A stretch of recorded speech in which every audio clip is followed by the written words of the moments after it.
Kwiragwo thiku cia muici ni 40 na ya 40 ya kinya mundu anyitagwo na mata tangi.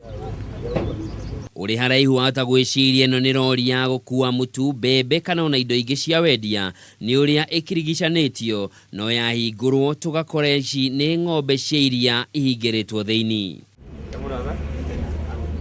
Arume aya atatu nio Ekuirwo aria marahithukiirwo ni maabithaa a borithi mari na ng'ombe 8 cia wici mwena wa Maabithaa kaunti-ini ya Naikuru iria Kurerikana iraiyitwo kuuma ituura-ini ria Kapsoya kaunti-ini ya Uasin Gishu. Kufika saa 7 ya usiku nilikuta ng'ombe imefunguliwa, na yenye ilitujulisha ni ng'ombe ingine ilikuwa imefungwa mdomo yenye iko na ndama.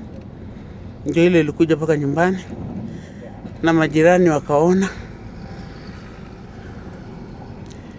ndio tukajua ng'ombe imeibiwa. Kuringana na mwene ng'ombe ici kuria iraiyitwo Sheila Kopsgei, ng'ombe ici iraiyitwo iri 8 no ni undu wa itumi itoikaine, ithatu iracoka mucii nacio 8 iretharwo nacio, na haha niho arahurire ripoti kuri maabithaa a borithi na firigiceni ya gwethana na ng'ombe icio 8 irambikwo icigo-ini itiganite. Mara kwa mara tumeibiwa, unasikia leo hapa imefunguliwa, pale imefunguliwa, na hatujajua kama ng'ombe zinaenda.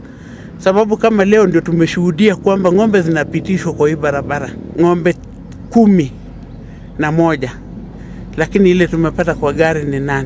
Aikari a Kapsoya riu ni moritie thirikari igacirithio gitiri wao na igathika mitaratara ya kuhitana na ici mahiu, kuona ciiko ici ni ciongererekete na njira nene mwena ucio. Ningeomba serikali wapate kujua kwamba hawa ni watu wa mkono tu, kuna wale wakubwa wako behind it. Na ile fununu tuko naye na ile ID tumeona ni kamba kuna mwingine na ID ya KDF of which haijulikani kama ni fake ama ni real. Na also tungeomba roadblock irudishwe.